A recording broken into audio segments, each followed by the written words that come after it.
Selamat berjumpa lagi dengan Tante Vita pada siang hari ini. Apa kabar adik-adik? Dahsyat luar biasa. Oke, pada siang hari ini Tante Vita ingin menyapa dulu adik-adik yang di rumah. Apa kabarnya adik-adik? Sehat? Kuat? Diberkati Tuhan? Amin. Amin. Kasih tepuk tangan dulu yang meriah buat Tuhan Yesus. Iya. Siang hari ini Tante Vita ingin membagikan berkat buat adik-adik dalam renungan firman Tuhan. Siapa yang mau dengar firman Tuhan? Angkat tangannya. Oke, tentunya kita semua rindu mendengarkan cerita firman Tuhan. Nah, tapi sebelum itu kita akan berdoa dulu. Oke, mari kita akan berdoa. Ayo, semua sikap doa ya. Tidak ada yang main-main, tidak ada yang tidur-tiduran. Semua duduk diam dan lipat tangannya, kita berdoa. Bapa di surga, kami mengucap syukur siang hari ini oleh kemurahan-Mu, oleh anugerah-Mu, kami boleh bertemu lagi dengan adik-adik, boleh menyapa adik-adik walaupun mereka di rumah Tuhan, tapi kami percaya dimanapun Engkau ada bersama-sama dengan kami. Terima kasih banyak Bapa di surga. Sukacita kami siang hari ini, kami rindu Tuhan untuk mendengarkan firman-Mu, bahkan merenungkan firman-Mu. Mari meteraikan firman-Mu Tuhan, supaya firman itu menjadi rema dalam hidup kami dan kami boleh mempraktekkan firman-Mu. Berkati adik-adik yang di rumah, tolong adik-adik supaya mereka boleh diberikan hati yang sukacita untuk duduk diam mendengarkan firman-Mu. Terima kasih Tuhan, kami mau dengar firman-Mu di dalam nama Yesus. Haleluya. Amin. Oke, adik-adik, pada saat ini Tante Vita ingin membagikan berkat bagi adik-adik cerita firman Tuhan ya, dengan judul Gembala yang Baik. Siapa yang tahu siapa gembala yang baik? Ayo. Ayo. Siapa yang tahu? Oke, ya. Mungkin adik-adik akan bilang, "Oh, gembala yang baik adalah Papi Hesky." Atau siapa lagi? Oke, Papi Hesky gembala yang sangat baik di bumi ini. Tapi ada seorang gembala yang sangat luar biasa. Ya, dia adalah siapa? Tuhan Yesus Kristus. Tuhan Yesus Kristus adalah gembala yang terus memperhatikan kehidupan kita, ya. Tidak sedetik pun dia meninggalkan kita. Dia menolong kita, dia melindungi kita, ya. Kita tidak akan kekurangan sedikit pun, ya. Apapun juga, ya. Kita akan tidak kekurangan perlindungan, kita tidak akan kekurangan penyertaan yang sempurna. Dia gembala yang sangat luar biasa. Oke, pada saat ini Tante Vita ingin mengajak adik-adik yang di rumah untuk membuka ya masing-masing Alkitabnya atau Alkitabnya, silakan dibuka. Oke, ya. Kita akan lihat di dalam Mazmur pasalnya yang ke-23. Oke, ya. Mazmur 23 sama-sama kita akan melihat. Ya. Mazmur 23. Mungkin adik-adik sudah pernah dengar cerita ini ya? Sudah pernah? Iya, Mazmur 23. Bentar ya, Tante Vita buka dulu ya.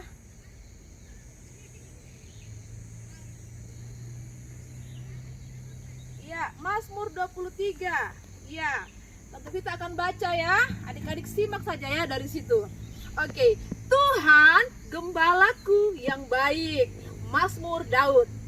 Tuhan adalah gembalaku, takkan kekurangan aku.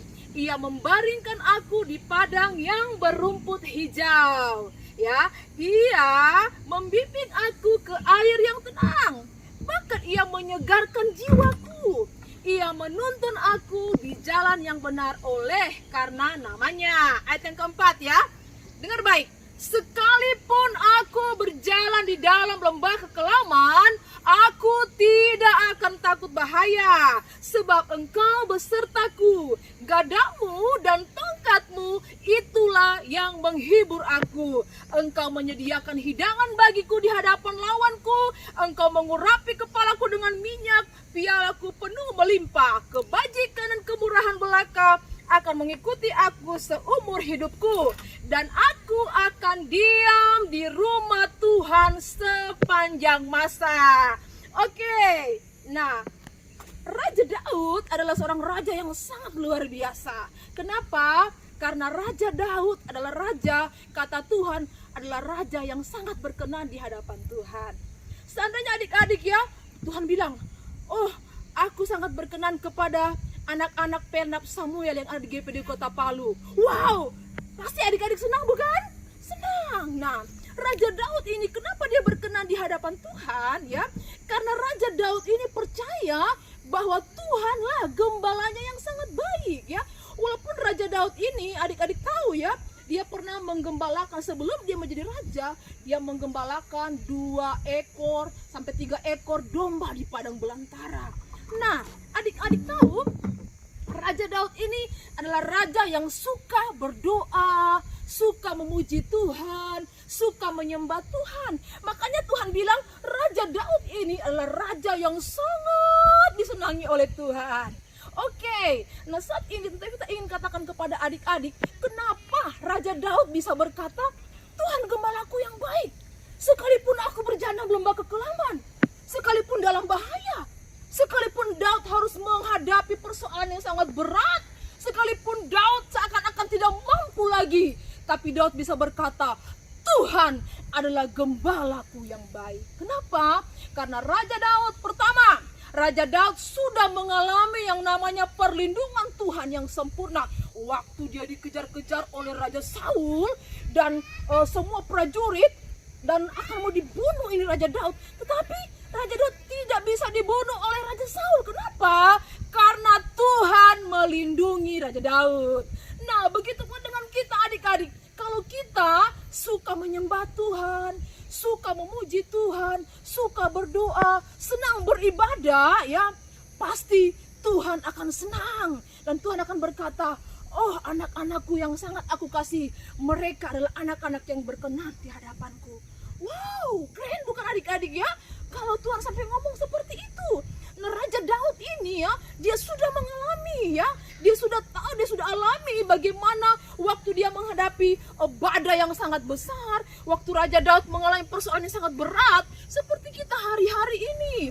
Bukankah adik-adik yang di rumah juga mengalami hal yang sama seperti Raja Daud? Bukankah kita semua pun mengalami hal yang sama seperti Raja Daud? Kita ketakutan ya dengan virus yang ada, kira-kira ada di sana, ada di sini ya, virus corona yang sewaktu-waktu bisa datang kepada kita. Tapi kalau Tuhan tidak mengizinkannya, itu tidak akan terjadi dalam hidup kita.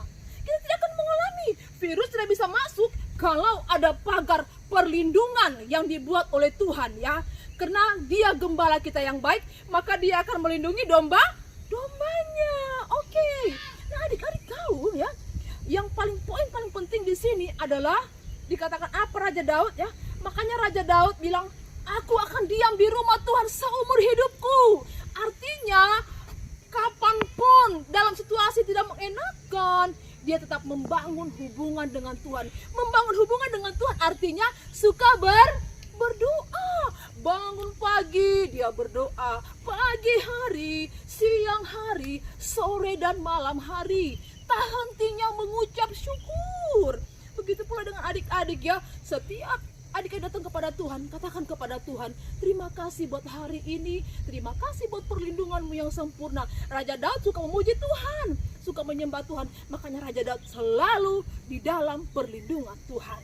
Oke, nah siang hari ini adik-adik ya, di dalam kehidupan kita jangan pernah takut menghadapi apapun ya. Jangan pernah takut corona, lalu gempa bumi, lalu apa lagi? Banyak yang lain ya adik-adik tahu ya. Tidak perlu khawatir. Kenapa? Karena Tuhan ada bersama-sama dengan kita. Dia sebagai gembala kita yang baik ya, yang selalu menolong kita. Waktu kita jatuh, tiba-tiba dia angkat kita kembali. Waktu kita sakit, Tuhan berseru, Tuhan sembuhkan saya Tuhan. Pasti Tuhan akan menyembuhkan adik-adik. Waktu melihat orang tua kita dalam kesusahan, adik-adik harus berkata, Mama, Papa, jangan takut, Tuhan menyertai kita. Oke, ya, puji Tuhan. Pada siang hari ini Tante Vita percaya semua adik-adik anak-anak sekolah minggu ya, yang ada di Pernap Samuel GPDI Kota Palu pasti suka berdoa ya, amin. Pasti suka menyembah Tuhan, pasti senang beribadah, senang mendengarkan renungan firman Tuhan seperti siang hari ini. Oke, puji Tuhan, Tante Vita tidak akan tambah-tambah lagi banyak-banyak ya. Adik-adik cukup saja penekanannya di sini adalah adik-adik harus tetap percaya kepada gembala kita yang baik, yaitu Tuhan Yesus Kristus. Waktu kita percaya, dikatakan pada ayat yang keempat tadi ya, dikatakan apa? Sekalipun aku berjalan lembah kekelaman ya, aku tidak takut bahaya ya. Dikatakan ya, sekalipun kita tidak akan kekurangan apa-apa, kita tidak akan kekurangan perlindungan, kita tidak akan kekurangan mujizat, kita tidak akan kekurangan yang namanya pertolongan Tuhan yang sempurna ketika kita berserah penuh kepada Tuhan dan percaya bahwa Tuhan yang pegang kendali hidup kita, Tuhan yang pegang kendali hidup kita, seluruh kehidupan kita diatur oleh Tuhan. Oke, demikian firman Tuhan, demikian renungan firman Tuhan pada siang hari ini. Tante Vita akan memberikan ayat hafalan buat adik-adik ya. Silakan adik-adik buka kembali tadi di Mazmur 23. Ayat hafalannya Mazmur 23 ayatnya yang keempat bagian A. Oke. Mazmur 23 ayatnya yang keempat bagian A. Oke, nanti kita baca ya. Sekalipun aku berjalan di dalam lembah kekelaman, aku tidak takut bahaya, sebab Engkau besertaku. Oke, nanti adik-adik hafal ya. Tante Vita menunggu video dari adik-adik ketika adik-adik menghafal ayat hafalan ini. Puji Tuhan, demikian firman Tuhan pada siang hari ini ya. Tante Vita akan berdoa bagi adik-adik semua. Oke, kita berdoa. Bapa di surga, kami mengucap syukur pada siang hari ini kami sudah mendengarkan firman-Mu. Mari Engkau tolong anak-anak sekolah minggu yang ada di GPD Kota Palu seluruhnya Tuhan. Mari Engkau berkati mereka Tuhan, kesehatan mereka Tuhan, ekonomi mereka Tuhan. Bahkan Tuhan tolong sekolah mereka, studi mereka Tuhan berkati. Supaya dimanapun mereka pergi dan berada, penyertaan Tuhan menjadi bahagian mereka. Berkati kedua orang tua mereka, saudara-saudara mereka, seisi rumah mereka diberkati oleh Tuhan. Engkau gembala kami yang baik, yang terus memelihara kami, menolong kami dimanapun, kapanpun. Terima kasih banyak Bapa di surga, meteraikan firman-Mu Tuhan, supaya anak-anak sekolah minggu mengerti firman, memahami firman, dan melakukan firman Tuhan. Terima kasih, kami mengucap syukur, kami sudah berdoa di dalam nama Yesus, haleluya, amin. Oke adik-adik, sampai jumpa lagi pada renungan yang berikutnya. Tuhan Yesus memberkati. Shalom.